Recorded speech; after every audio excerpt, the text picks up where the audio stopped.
UP चुनाव में ये कैसी खता, अखिलेश ढूंढ रहे अपराधियों का पता। कभी पिता साथ लिए घूमते थे 50 अपराधी, आज बेटा उनसे करना चाहता है संधि। कहते हैं सियासत का रंग बहुत ही निराला होता है, कौन कब किसका दुश्मन बन जाए और कब दोस्त कोई नहीं जानता। सूबे की सियासत में वो दौर भी देखा है जब मुलायम के साथ 50 से अधिक बाहुबली नेताओं की टोली हुआ करती थी।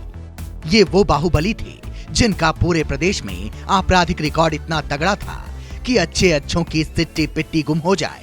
किसी की क्या मजाल कि कोई नजर उठाकर भी देख ले, क्योंकि इन पर जिनकी छाया थी वो कोई और नहीं बल्कि यूपी के सत्ता के वो सिकंदर थे जिनको सभी नेताजी के नाम से जानते थे। नाम था मुलायम सिंह यादव। मुख्तार अंसारी को बढ़ावा देने का आरोप मुलायम सिंह पर लगे। मुलायम सरकार में यूपी में कई गैंगवार हुआ जिससे पोल खुली।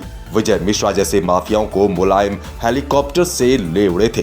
डीपी यादव जैसे महामाफिया को मुलायम सिंह ने 90 के दौर में पाला। अतीक अहमद के लिए तो मुलायम अखिलेश यादव से लड़ गए थे।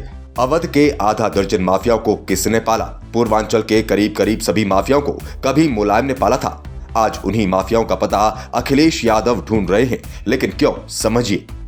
लेकिन साल 2017 में सत्ता में एक ऐसे सूर्य का उदय हुआ जिसने इस बने बनाए कुनबे को उखाड़ कर फेंक दिया।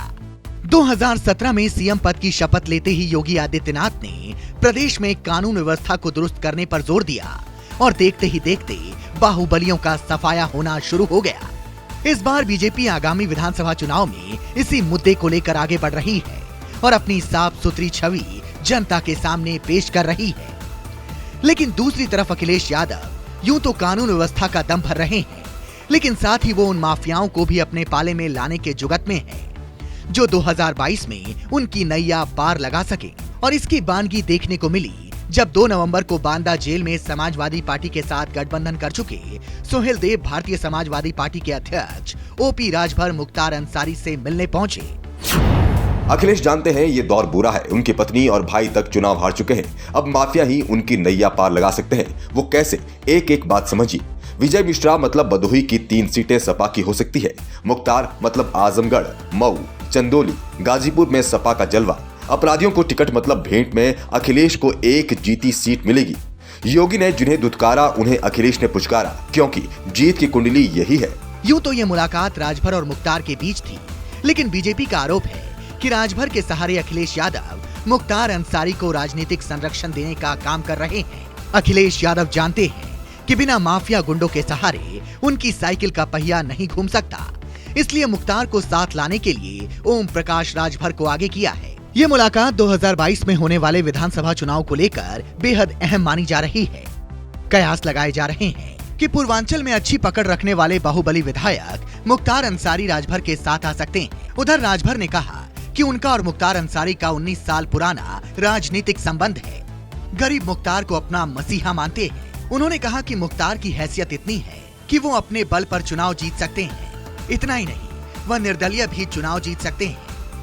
ऐसे में राजभर ने ये साफ किया कि मुख्तार को उनका पूरा व्यक्तिगत समर्थन मिलेगा।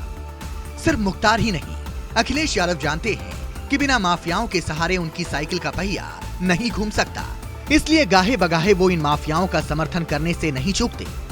कुछ दिन पहले ही अखिलेश ने विकास दुबे को लेकर बयान दिया था कि उनके साथ अत्याचार किया गया। अखिलेश ने मुख्तार के भाई सिबकतुल्ला अंसारी को भी अपनी पार्टी में शामिल करवाया था। क्या यूपी में फिर लौटेगा माफिया का राज? इसका जवाब है हाँ, अगर यूपी में सपा की सरकार आई तो। क्योंकि जब विपक्ष में रहते विकास दुबे जैसे माफिया को अच्छा इंसान बताए तो सत्ता में आने के बाद समझिए हर बुरा इंसान सत्ता की मलाई के लिए अच्छा होगा। वैसे भी समाजवादी पार्टी का इतिहास तो यही बताता है कि बिना माफियाओं के कभी भी वो सत्ता का स्वाद नहीं चख पाए। चाहे अतीक अहमद हो, मुख्तार हो या विजय मिश्रा, इनके समर्थन पर ही पार्टी ने प्रदेश में अपना झंडा बुलंद करने की कोशिश की है। अखिलेश अच्छी तरह जानते हैं कि सीधा बाहुबलियों या माफियाओं से संपर्क करना उनकी पार्टी के छवि के लिए अच्छा नहीं होगा, इसलिए वो छोटी पार्टियों के सहारे अपना मत साधने की कोशिश कर रहे हैं। लेकिन पब्लिक सब जानती है। वो जानती है कि सत्ता के शहमात का खेल कैसे और किस तरह खेलना है। सवाल ये है कि सत्ता के शिखर तक पहुंचने में क्या अखिलेश का ये बैकडोर प्लान कामयाब होगा या फिर योगी की सेना के सामने एक बार फिर साइकिल की हवा निकलेगी।